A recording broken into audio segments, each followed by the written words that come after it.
Hey everybody, we're going to start talking about the refrigerant cycle or the air conditioning refrigerant cycle, and then we're going to continue on with our series on air conditioning as we go along. So let's go ahead and get started. I'm going to go ahead and share my screen with you. All right, let's go ahead and grab it up. I think I forgot to do that one time, and it really got to where you didn't get to see what I was doing, but I was just talking my lungs out and stuff like that. But anyways, talking about the refrigeration process, we need to really think about the different areas. And I've talked about this in class, but I want to make sure that everybody understands what the pressures the pressure is. I'll also want to make sure everybody understands that what state the refrigerant is outside. That's more important. We will get into the pressures when we start getting into our diagnostic end of it, but we're going to start off with the state of the refrigerant as it goes through the different components of the AC system. So let's go ahead and get started. So the refrigerant cycle, it's at the very let's go ahead and start. To me it makes sense to start at the compressor, but at our compressor we have a low pressure gas coming into the compressor, and we're going to have a high pressure gas. Now what's going to happen is that condenser is going to go ahead and push out all the not all the heat, but a lot of the heat, and this heat is transferred out to the outside. And then our refrigerant continues to go, but as it gets out of, starts going out of the condenser, it'll end up turning into a high pressure liquid. Then it'll go into our expansion valve, and as our when it goes through the expansion valve, then it becomes a low pressure liquid. And then as we go into the evaporator, we start collecting heat from the inside of the car, and it becomes a low pressure gas and starts the whole process over again. So this is kind of a little diagram I like, and it shows you what the state of the refrigerant is as it goes through the refrigerant cycle. I also like this diagram because you'll see this in some of your tests and some of your exams as we go around. And this is kind of another one, just still showing pretty much the same stuff. We have at number one, our condenser. The condenser is getting rid of the heat, so it actually changes from a high pressure gas into a high pressure liquid, and it goes over to our expansion device. And past our expansion device becomes a low pressure liquid, and then goes through our evaporator. It becomes a low pressure gas, and then it goes through and it starts the whole process over again. The heart of the whole thing is the compressor, and depending on what kind of compressor, I'll have a different video on compressors as the kind of the sections go along. So they'll be continue to dissect it and bring it into little chunks. So hopefully you'll be able to understand it. You should be able to. So we have the compressor that actually pressurizes and moves all the refrigerant around. Then we actually have the evaporator that actually takes the heat from the inside of the car and goes into the evaporator, and then it gets transferred into the refrigerant to actually transfer it across. Then we're going to actually push that out through this device, the condenser, and this condenser is going to be dissipating heat out into the outside to transfer the heat farther, so then we can cycle it around again and continue that process. So just another picture of showing you how that works. So the heat is being absorbed by the evaporator, and then the heat goes through the heat, I should say, the refrigerant goes through the compressor, and the compressor pushes the refrigerant into the condenser, and then the condenser goes through a processing.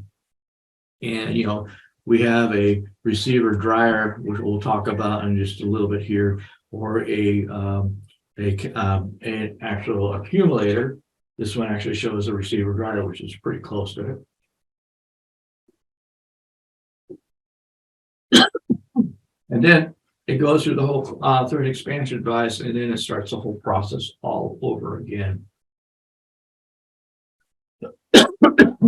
So our different types of evaporators we could have, and they continue to upgrade them as the time goes, technology gets better. But we have some basic ones. One is on A is actually what they call a tube and fin. And on B, we actually have what they call a plate evaporator. So depending on what kind of evaporator is in the vehicle, it does pretty much the same thing. One may work a little bit better for one application than the other. So this is why manufacturers actually spend the time designing and developing these different systems. Then, of course, we have, I did a little too fast on it. So we have expansion devices. Well, this is a expansion valve and also a expansion block. So A is your expansion valve. Sometimes we call them TXVs, or we might have an expansion block. Still a TXV, but more of in a block format. Kind of this the configuration of it. And then a receiver dryer, this is on your expansion valve systems. And when we start getting into the fixed orifice systems, then we go to a different device, and we'll talk about that as we go along. So the whole idea of the receiver dryer is to take the refrigerant in. We'll have a little bit of oil pulled in. So we're separating a little bit of oil with the refrigerant. And then we also have a desiccant bag. This desiccant keeps the refrigerant dry. We want to make sure we do not have any moisture in there, because we have moisture in it, the system, we could actually cause it to turn acid with the refrigerant, and then it can start destroying parts inside the AC system. One of the things too, we'll get deeper into this when we talking about compressors, is when we open up the system, that desiccant bag can get oversaturated. So we want to make sure it's capped off whenever we are doing service. And it's really a great idea. Anytime you open up the system for any period of time, you like changing a compressor or something like that, you want to cap it, but you still want to think about changing that receiver dryer. Oh, I just went too fast. Again, excuse me for my cough. But also we have another system called a orifice tube system. And basically it's just a tube type affair with a calibrated hole. And it has a screen to it, a calibrated hole, and that changes the state of the refrigerant from that high pressure liquid to a low pressure liquid by slowing it down. And then on the compressors, they have an actual clutch, a compressor clutch that turns, and it gets the compressor starts spinning internally, so we can actually do the compression process. We also, this is just showing you some more on the actual condenser, where it actually takes and pushes the heat from the refrigerant being heated up into the fins of the condenser, and then pushing it outward into the the outside. So one of the things I want to really impress upon you is the refrigerant level. You want to make sure the refrigerant level is correct. Now, the label on the vehicle will tell you what the refrigerant amount should be in the vehicle. Now, if you can't find that, a lot of times the owner's manual will let you know, or you can actually get it through service information also. The service information is good, but I would also go as far as looking at any TSBs you may have an update on what the refrigerant level in that vehicle is. Sometimes manufacturer will actually have an update on how much refrigerant should be in the vehicle itself too. So refrigerant level is very important.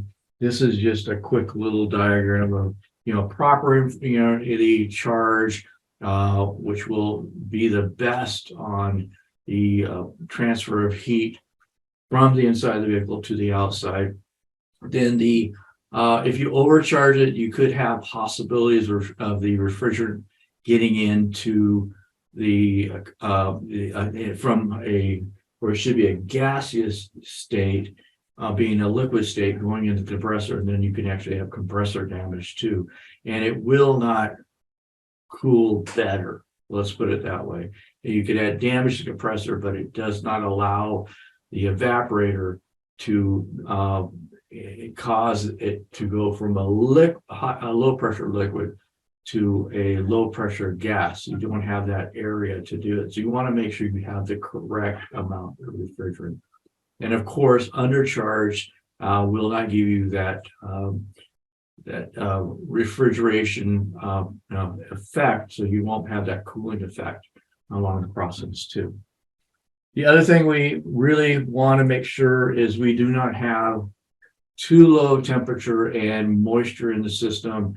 We could have icing, and this icing will get more into as we go along through our diagnostic end of it, because icing could happen if you have more, real humidity, and if you have moisture inside the system too. We can actually have blockages going on.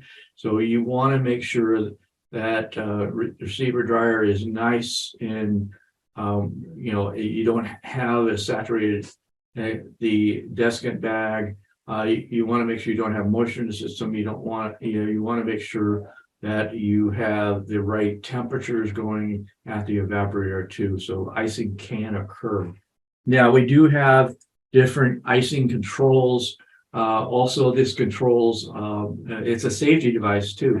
So the refrigerant can in the newer systems, of course. On the older systems, they had some low pressure switches and high pressure switches, which you still could have. And those were protection devices. So the pressures inside the AC system got too high or too low, then it would end up turning the compressor off.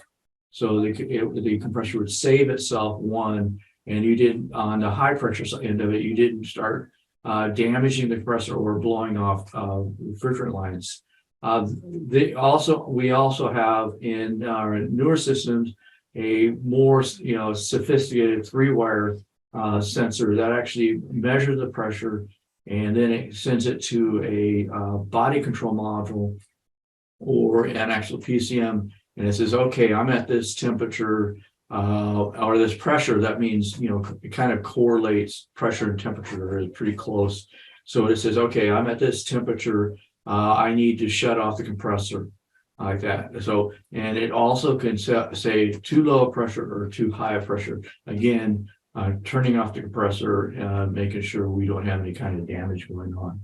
So just a little recap in all this. I definitely want to make sure that we understand this. So if you have any extra questions, please feel free to mention them in class. Also, if you are not in my class, if you have any questions, please feel free to leave a comment down below, and I will get back to you as soon as I can.